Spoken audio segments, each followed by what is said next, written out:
안녕하세요. 명화로 배우는 서양미술사 수강생 여러분, 오늘부터는 8강에서부터는 현대미술을 시작하겠습니다. 먼저 1편에서는 현대미술의 전반적인 개괄하고요, 또 마티스의 회화를 통해서 저희가 전반적인 색채에 대한 혁명이 무엇인지 살펴보도록 하겠습니다. 자, 현대미술이라는 건 대략 19세기 후반, 주로 20세기부터 시작되는 미술, 그리고 현재까지 이어지는 미술을 말하고 있습니다.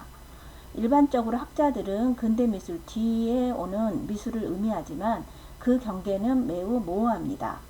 현대미술의 시작을 인상주의부터 보는 학자들이 많이 있습니다.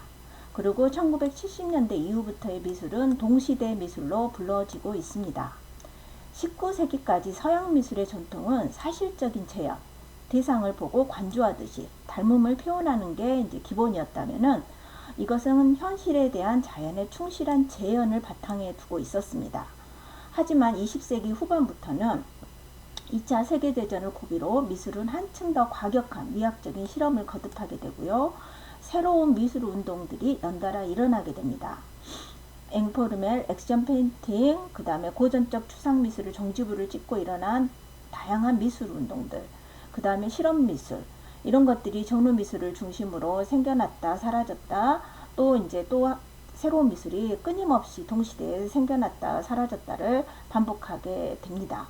이때부터 이즘이라는 무슨 주의, 이런 미술들이 쭉 있었던 미술과는 달리 이제부터는 아트, 이제 팝아트, 옵아트, 캐네딕 아트, 라이트 아트, 정크 아트, 컨셉츄 아트, 미디어 아트, 이런 식으로 아트라는 용어를 불리면서 동시대 미술은 이제 이어지고 있습니다.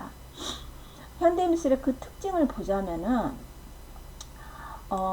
이제 20세기에 일어나서 예술작품들은 이 기간에 생겨난 예술 형식과 철학을 의미하는데요. 현대미술은 실험정신, 특히 모더니즘 정신을 추구하면서 과거의 전통을 버린 예술과 관련이 있습니다. 현대미술가들은 새로운 시각, 새로운 예술 재료, 새로운 역할, 그 다음에 이제 주로 전통예술가의 단절, 이런 것들을 이제 지향하기 시작을 합니다. 20세기 전반까지의 미술은 어디까지나 조형, 형을 조성하고 색채를 칠하고 이런 문제에 대해서 고민하였다면은 이제 전후 미술은 이 조형성, 기존에 있던 미술의 모든 것을 거부하고 이제 창조라는, 미술에 있어서 창조의 개념은 무엇인가, 이 행위 자체의 본질을 규명하려고 합니다. 그래서 조형성의 문제를 가장 순수한 상태에서 집약한 것이 추상 미술이고, 창조 행위의 의미와 맞붙은 궁극적인 미술 형태의 실험에서 생겨난 미술이 오브제 미술, 그것을 거쳐서 지금은 컨셉츄 아트까지 이제 나오게 됩니다. 전반적으로는 이제 먼저 우리 이제 마티스를 위주로 해서 나오게 된 야수주의가 이제 먼저 이렇게 생겨나고요. 밝고 강렬한 원색 처리, 형태와 언근법의 왜곡, 거친 화필이 특징입니다. 눈에 보이는 색채가 아닌 마음에서 느껴지는 색채를 거침없이 표현하며 20세기 반자연주의 시발점 역할을 합니다. 여기에 대표적인 작가로는 마티스, 드랭, 블라멩크, 디피, 루어, 브라크가 있습니다. 그 다음에 입체주의가 있습니다. 큐비즘이라 부르고요.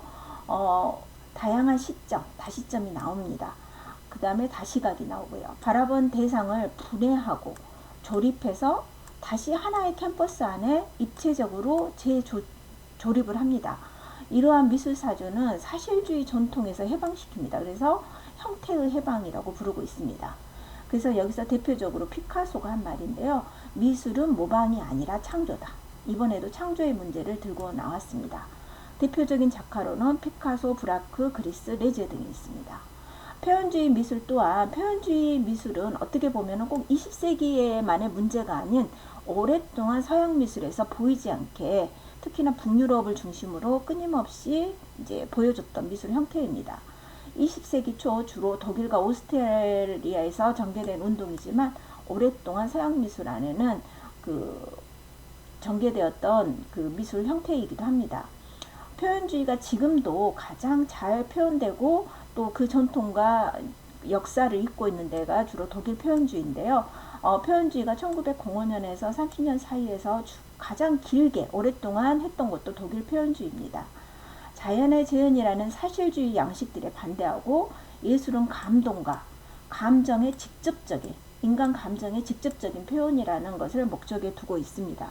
그래서 굉장히 표현주의는 미술은 조형적인 문제보다는 인간적인 문제를 더 중시해야 된다고 보고 있습니다. 특히나 1차 세계대전 시대에 밀착되어서 나타났기 때문에 표현주의 미술은 피해자로서의 인간의 외침, 그것을 극복하기 위한 외침으로 보시면 될 것 같습니다. 그래서 대표적인 작가로는 뭉크, 모데르전 베커, 그 다음에 클림트 슐레, 키르이너, 그 다음에 독일의 콜비츠, 여성 판화가이죠. 콜비츠까지 이렇게 이어지고 있습니다. 그리고 이제 추상미술은 어떻게 보면 20세기 미술의 가장 기존 미술하고 가장 특징 중에 하나가 이 추상미술이 나왔던 것이죠. 칸딘스키를 위주로 해서 점선, 명과 같은 순수 조형 요소만을 가지고 그림을 그립니다. 그래서 추상에도 따뜻한 추상과 차가운 추상이 있는데요. 따뜻한 추상은 칸딘스키가 이제 만들었다면은 차가운 추상은 몬드리안이 만들었습니다. 칸딘스키는 표현주의의 계보를 또 잇기도 합니다. 다다이즘, 1915년에서 22년까지 사이에 일어났던 미술운동인데요. 다다이즘하고 이 초현실주의는 계보가 같습니다. 그래서 1차 세계대전 이후 다방면의 영역에서 일어난 예술운동으로 기존의 예술계에서 지탱해오던 모든 가치를 부정해버립니다. 그래서 반문명, 반전통, 모든 걸 부정하다 보니까 이제 허무주의를 낳게 되고요. 그러다 보니까 이제 끝내 이제 다다이즘은 초현실주의로 가게 됩니다. 이 다다이즘을 이끌었던 아르프, 슈비터즈, 그 다음에 우리 이제 유명한 듀샹이 여기에 해당됩니다. 슈레알리즘이라고 하는 초현실주의는 1919년에서 40년 사이에 대대적으로 유행을 했지만 그 맥락은 끊어졌지만 지금도 가장 이 맥을 잇고 있는 미술 장르 중에 하나가 이 다다이즘하고 초현실주의가 되겠습니다. 인간의 이성을 초월하여 꿈이나 무의식의 세계를 표현한다. 초현실적인 미를 창조하려고 노력했고요. 기존 미술로 이해하기 힘든 모호한 이미지를 주로 표현하면서 낯설게 하기가 이제 대표적인 표현 방법입니다. 달리가 있고요. 마그리트, 미로, 에르스트가 여기에 대표적인 작가입니다. 자, 먼저 우리 이제 야수주의, 모던아트에 시작해가지고 저희 교재 236페이지에 보시면 모던아트의 시작이라고 이렇게 나와 있습니다. 20세기 미술은 과격할 정도로 혁신적이어서 미술 양식이 패션계만큼이나 급속하게 교체되어 왔다. 이 어지러운 양식의 행진 속에서도 항구적으로 지켜온 하나의 주제는 미술이란 외부의 가시적 현실보다는 내부의 감성에 의존해야 한다는 것이었다. 20세기 전반기에는 파리에서 발생한 미술 유파들이 절대적 우위를 점하고 있었다. 특정 유파에 속하는 화가들이 파리에서 사는지의 여부에 관계없이 모든 미술 사조들이 프랑스에서 발생했다. 2차 세계대전 이전까지 예술의 도시는 파리였고 현대미술의 중심지로서 찬란하게 빛을 발했다. 야수주의, 입체주의, 초현실주의가 태어난 곳도 파리였다. 그러나 1950년대 이후부터는 뉴욕의 추상표현주의가 파리 유파의 왕자를 탈환했다. 이렇게 나오고 있습니다. 그래서 그 옆에 보시면 237페이지에 인류의 역사, 미술의 역사 해가지고 우리 모던아트에 대한 계보를 쭉 이제 설명을 하고 있습니다. 238페이지에 야수주의 하고 나오는데요. 색은 강렬하게. 이 야수주의는 마티스에 의해서 이제 이끌어졌는데요. 마티스는 야수주의가 전부는 아니다. 그러나 야수주의는 모든 것의 시작이다라고 단언했습니다.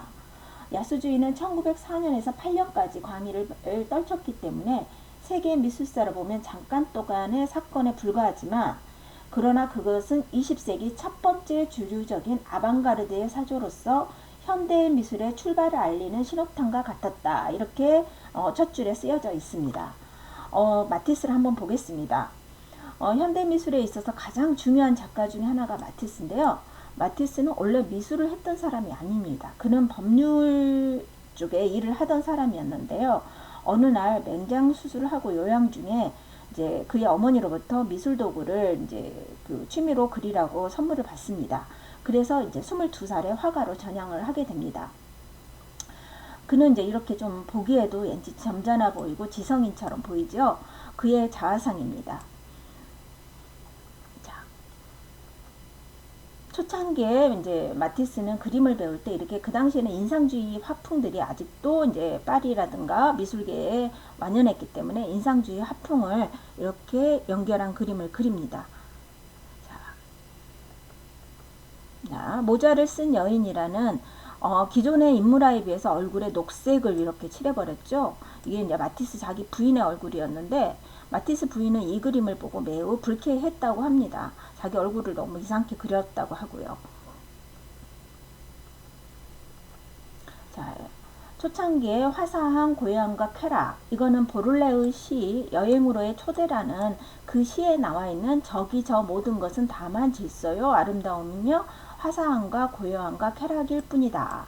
이 식구를 그림으로 이렇게 표현을 했습니다. 보를레르의 시 여행으로의 초대가 1904년에 나왔고 마티스의 작품이 1906년에 나왔습니다. 마티스는 베토벤 같은 천재도 아니었고요. 피카소 같은 신동도 아니었지만 그는 이렇게 자기가 아는 어떤 지성적인 그림들을 그립니다. 그래서 마티스가 생각할 때 내가 미술에서 꿈꾸는 것은 혼란스럽고 절망적인 주제가 아니라 균형 잡혀 있고 순수함, 평온함을 얻는 것이다. 이렇게 얘기하고 있습니다. 자, 어떻습니까? 보시기에도 굉장히 편안해 보이고 뭔가 목가적으로 보이죠. 장식성과 색채를 추구하며 목가적인 이상경으로서의 관객의 마음을 편안하게 하는 안락의자 같은 예술을 자기는 강조하고 있습니다. 그래서 마티스의 그림은 보는 사람으로 하여금 어떤 불안이나 뭐 분노 이러기보다는 편안함을 강조하고 있습니다. 전 세계인들이 꼭 봐야 할 작품으로 마티스의 댄스, 춤이라는 작품이 있습니다. 춤은 제가 이제 뉴욕 근대미술관 가서 봤던 작품인데요. 실제로 가서 보면 뭐 이런 데는 채색도 안 돼 있고요. 너무 잘 그렸다라고 말할 수는 없지만 그림이 주는 에너지는 대단했습니다. 마티스는 하늘의 푸르름 중에서 가장 푸른색과 땅의 녹색 중에서도 제일 녹색이라고 말하면서 이 작품을 제작했습니다. 벌거벗은 몸은 태초의 인간을 상징하고 있고요. 자연 회귀를 뜻하고 있습니다. 감각을 응축시켜 그림을 구성한다. 이게 이제 마티스가 주장하고 있는 회화 방법입니다.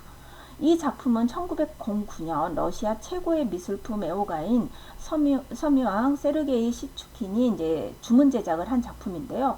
실제로 이 그림을 보고 그렇게 만족하진 않았다고 합니다. 하지만 지금은 세상에서 가장 유명한 그림이 되어 있습니다. 마티스는 이 그림을 그릴 때 카탈루냐의 어부들이 해변에서 춤추는 모습, 또는 러시아 발레단의 모습을 보고 이제 그렸다고 하는데요. 이 그림이 이제 유명하게 된 게 또 이제 댄스 2에서 보면은 20세기 스트라빈스키의 봄의 제전이라는 그 1893년에 나왔던 발레곡이 있습니다. 이 스트라빈스키의 이 음악은 당시로도 이미 대단히 혁신적인 음악이었습니다. 온시주의 음악이었는데요. 이때 당시 아프리카에 다양한 그 문화들이 소개가 됩니다. 그래서 이 스트라빈스키의 봄의 제전 또한 아프리카 부족이 처녀를 제물로 바치는 모습을 묘사한 발레곡이었는데요.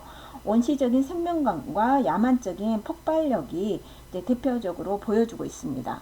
한번 잠깐 스트라빈스키의 음악을 들어보도록 하겠습니다.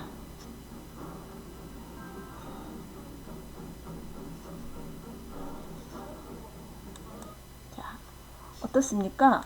어딘지 모르게 원시적인 느낌이 나지요. 그래서 이런 거를 원시주의 음악, 원시주의 미술이라고 부르고 있습니다.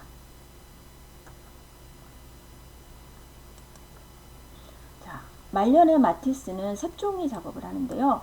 그는 이제 말년에 이제 큰 수술을 하고 그림을 그릴 수 없을 정도로 손에 힘이 없었습니다. 그래서 그는 색종이를 가위로 오리는 작업을 했는데요.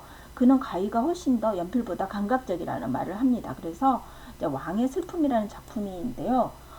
여기서 보면 어떤 게 왕인지는 잘 모르겠지만 어딘지 모르게 이제 이런 왕관 같은 표현도 있고 이렇게 왠지 눈물이 흐르는 듯한 이런 흐름들이 보입니다. 유화보다 순수하게 울려 퍼지는 색과 형태의 교환, 색종이가 면과 면을 오리기가 참 좋죠. 이런 방식으로 작품을 했습니다. 이 작품은 초등학교 미술 교과서에 실려 있기도 합니다. 자, 말년의 마티스의 푸른 누드란 죽기 이제 한 2년 전에 했던 작업인데요. 마티스 블루라고도 부릅니다. 마티스의 창은 니스를 향해 열려 있다. 그 열린 창 너머에는 마티스의 눈동자처럼 파란 하늘이 있다. 니스는 화가를 바라보고 화가의 눈에 투영된다. 루이 아라공이 이렇게 말하고 있었습니다. 자, 마티스가 이제 현대회화에 생면회화에 대단히 영향을 미쳤는데요. 이 생면회화는 1950년에서 60년대 미국에서 일어난 월 오브 페인팅의 한 경향입니다. 클로드 모네로부터 시작했다고 보고 있고요. 초점이 없는 전면회화, 올 오버의 방식을 추구하고 있으며 부분과 부분의 연관성을 중시하는 전통적 구성 개념을 거부하고 무관계 회화를 추구하고 있습니다. 자, 이런 게 이제 그 생면회화인데요. 바넷 뉴먼의 작품입니다. 이렇게 해서 이제 마티스의 작품까지 보고요. 이제 다음에 이 편에서는 피카소를 통해서 현대미술, 마티스가 보였던 건 색채와 공간에 대한 상상력으로 그림을 만들어냈다면은 이제 피카소는 형태를 통해서 공간을 만들어내고 있습니다. 그래서 이제 여기까지 마티스 회화로 현대미술을 먼저 읽고요. 2편에 넘어가서 마티스와 피카소 회화를 다시 비교해 드리겠습니다. 자, 이상으로 현대미술 1편, 8강 1편을 마치겠습니다.